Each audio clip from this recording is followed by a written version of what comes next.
തിരുവനന്തപുരം നഗരസഭയുടെ ജനവിരുദ്ധ നയങ്ങൾക്ക് അറുതി വരുത്തണമെന്നാവശ്യപ്പെട്ടുകൊണ്ടും പരിപൂർണമായി ഭരണം സ്തംഭനാവസ്ഥയിലായി നിൽക്കുന്ന നഗരഭരണത്തിൽ സംസ്ഥാന ഗവൺമെന്റ് ഇടപെടണമെന്ന് ആവശ്യപ്പെട്ടുകൊണ്ടും ഇടതുപക്ഷ ജനാധിപത്യ മുന്നണിയുടെ നേതൃത്വത്തിൽ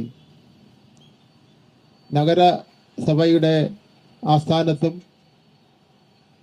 ഇന്നു മുതൽ പ്രാദേശികമായി ജനങ്ങളുടെ മുന്നിൽ പ്രശ്നങ്ങൾ അവതരിപ്പിച്ചുകൊണ്ടുള്ള സമരപരിപാടികൾക്ക് ഇടതുപക്ഷ ജനാധിപത്യ മുന്നണി നേതൃത്വം കൊടുത്തിരിക്കുകയാണ്.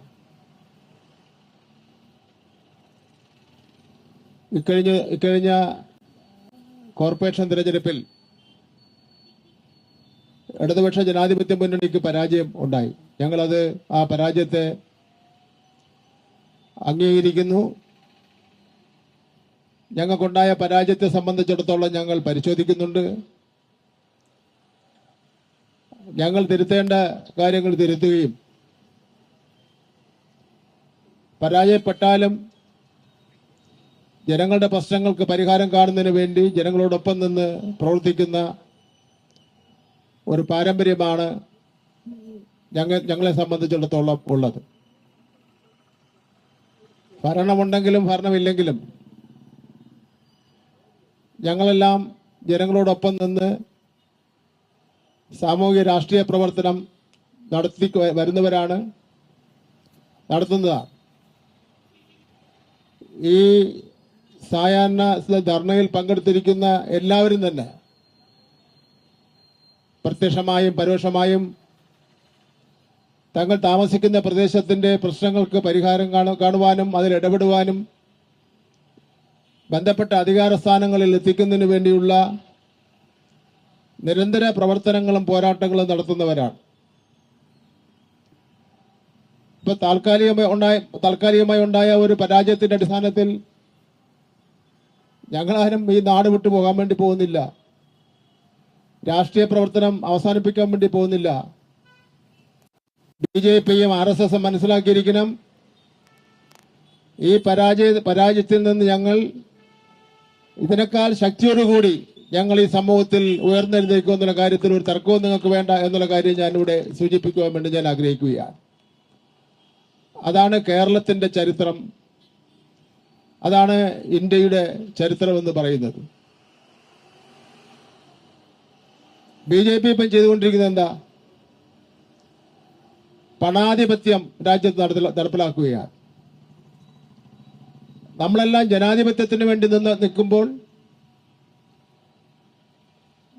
പണാധിപത്യം രാജ്യത്ത് നടപ്പിലാക്കുന്നതിന് വേണ്ടിയുള്ള പരിശ്രമമാണ് രാജ്യത്താകെ തന്നെ നടന്നുകൊണ്ടിരിക്കുന്നത്. തങ്ങൾക്ക് ഭൂരിപക്ഷമില്ലാത്ത സംസ്ഥാനങ്ങളിൽ നിന്ന് ജയിച്ചു വരുന്ന കോൺഗ്രസുകാരെ വിലയ്ക്ക് വാങ്ങുക എന്നുള്ളതാണ്. ഗോവ എന്ന് പറയുന്ന ഒരു കൊച്ചു സംസ്ഥാനത്ത് അവിടെ നടന്ന തെരഞ്ഞെടുപ്പിൽ കോൺഗ്രസ് ഐക്ക് ഭൂരിപക്ഷം കിട്ടിയെങ്കിലും ഭരണം നടത്തുന്നത് BJPയുടെ മുഖ്യമന്ത്രിയാണ്, BJPക്കാരാണ് മന്ത്രിമാർ. കോൺഗ്രസിന്റെ MLAമാരായി ജയിച്ചു വന്ന മുഴുവൻ ആൾക്കാരെയും BJP കാശ് കൊടുത്ത് വിലയ്ക്ക് അങ്ങ് വാങ്ങി. ഇതാണ് BJP എന്ന് പറയുന്നത്. ഇപ്പൊ ബംഗാളിൽ നടന്ന തെരഞ്ഞെടുപ്പിൽ മമതാ ബാനർജിയാണല്ലോ അവിടുത്തെ മുഖ്യമന്ത്രിയായി തുറന്നുകൊണ്ടുവരുന്നത്.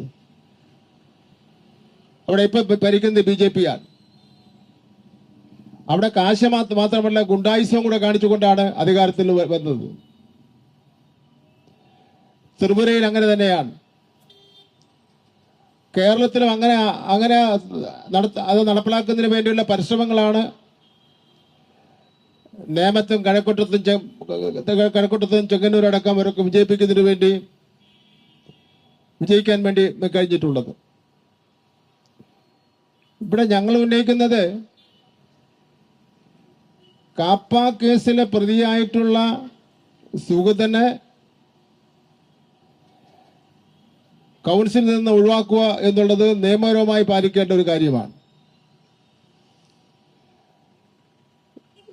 ബി.ജെ.പിയുടെ കൗൺസിലർമാരുടെ ബാക്ക് ഹിസ്റ്ററി എടുത്താൽ, ഇപ്പോൾ ഉള്ള കൗൺസിലർമാരുടെ ചരിത്രം എടുത്താൽ, എല്ലാവരും ഏതാണ്ട് നല്ലൊരു ശതമാനം ആൾക്കാരും സുഗതന്റെ അതേ പാരമ്പര്യമുള്ളവരാണെന്നുള്ള കാര്യം ഞാൻ പറയുവാൻ വേണ്ടി ഞാൻ ആഗ്രഹിക്കുകയാണ്.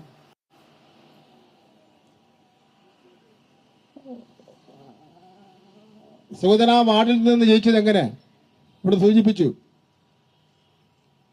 ഓരോ വീടുകളിലും ചെന്ന് ഭീഷണിപ്പെടുത്തുകയാണ്, ബംഗാളിൽ ചെയ്ത പോലെ. നിങ്ങളുടെ മകന് സ്കൂളിൽ പോണോ, മകൾക്ക് സ്കൂളിൽ പോണോ, തിരിച്ച് വീട്ടിൽ നിന്ന് ഇറങ്ങി പോയപ്പോൾ ഉള്ള കാലുമായി തിരിച്ച് നടന്ന് വരേണ്ടതായിട്ടുണ്ടോ? ഒരു ഓട്ടോറിക്ഷ ഡ്രൈവർ ടെലിവിഷനിലൂടെയൊക്കെ പറഞ്ഞല്ലോ അയാൾക്കുണ്ട അനുഭവത്തെ സംബന്ധിച്ചിടത്തോളം. നേരത്തെ സ്വാഗത പ്രാസംഗികനും അധ്യക്ഷ പ്രാസംഗികനും പറഞ്ഞതുപോലെ ഉത്തരേന്ത്യൻ സംസ്ഥാനങ്ങളിൽ നടക്കുന്നുവെന്ന് പറഞ്ഞു കേൾക്കുന്ന കാര്യങ്ങളാണ് ഇവിടെ ഇന്നിപ്പോ അവിടെ മറ്റൊരു കാവിലും ആ പരിസര പ്രദേശത്തും ഈ സുഗതന്റെ നേതൃത്വത്തിൽ നടത്തിക്കൊണ്ടിരിക്കുന്നത്. ഇന്നിപ്പോ നെടുമങ്ങാട് കോടതിയിൽ ഹാജരാക്കി. പഠിച്ച വിദ്യ 18 അവരുടെ വക്കീലന്മാർ പരിശ്രമിച്ചു നോക്കി. ജാമ്യം ഇന്നും നിഷേധിച്ച് ജയിലിൽ അടയ്ക്കപ്പെടുകയാണ് ഉണ്ടായിട്ടുള്ളത്. 3 കൗൺസിലിൽ തുടർച്ചയായ പങ്കെടുത്തില്ലെങ്കിൽ നിയമമനുസരിച്ച് അയാളുടെ കൗൺസിലർഷിപ്പ് പോകും.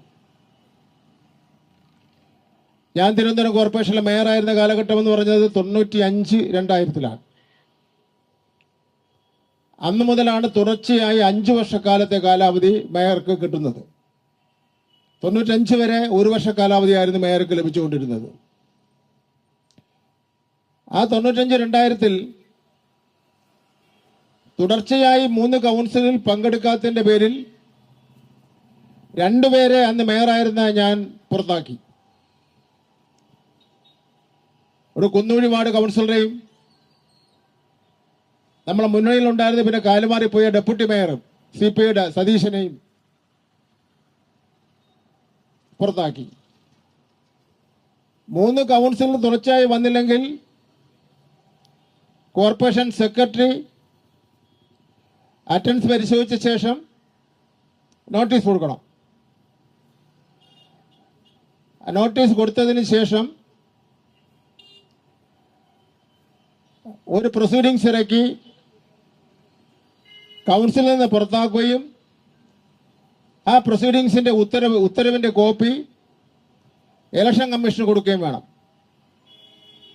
ഇതാണ് ഒരു നടപടിക്രമം എന്നുള്ള നിലയിൽ ചെയ്യേണ്ടത്. ഇന്നിപ്പോ 2 സ്വതന്ത്രന്മാരടക്കം 51 പേരാണ് ബി.ജെ.പിക്ക് ഉള്ളത്. 2 സ്വതന്ത്രന്മാർ ഇപ്പോൾ തന്നെ ഈ നാണംകെട്ട ഭരണത്തോടൊപ്പം ഞങ്ങളില്ല എന്ന് പറഞ്ഞുകൊണ്ടുള്ള ഒരു നിലപാട് സ്വീകരിച്ചിരിക്കുകയാണ്. കാപ്പ കേസിലെ പ്രതിയായിട്ടുള്ള സുഗതന്റെ കോർപ്പറേഷൻ കൗൺസിൽ സ്ഥാനം നഷ്ടപ്പെട്ടാൽ ബി.ജെ.പിക്ക് അവരുടെ ഭൂരിപക്ഷം നഷ്ടപ്പെടുകയും നഗരഭരണം ബി.ജെ.പിക്ക് നഷ്ടപ്പെടുന്ന സാഹചര്യം ഉണ്ടാകുമെന്നുള്ള കാര്യത്തിൽ യാതൊരു തർക്കവുമില്ല എന്നുള്ള കാര്യം ഞാനിവിടെ സൂചിപ്പിക്കാൻ വേണ്ടി ഞാൻ ആഗ്രഹിക്കുകയാണ്. എന്നാൽ ഇടതുപക്ഷ ജനാധിപത്യ മുന്നണി ഒരു കുതിരക്കച്ചവടത്തിൽ നിന്ന് ഞങ്ങൾ പോകാൻ വേണ്ടി തയ്യാറല്ല. നമ്മെ സംബന്ധിച്ചിടത്തോളം ജനങ്ങൾ നൽകിയ വിധി, തെരഞ്ഞെടുപ്പിൽ നിങ്ങൾ ഇപ്പോൾ തൽക്കാലം പ്രതിപക്ഷത്താണ്, ആ വിധി ഞങ്ങൾ അംഗീകരിക്കാൻ വേണ്ടി തയ്യാറാണ്. എന്നാൽ നഗരഭരണം സ്തംഭനാവസ്ഥയിലാണ്.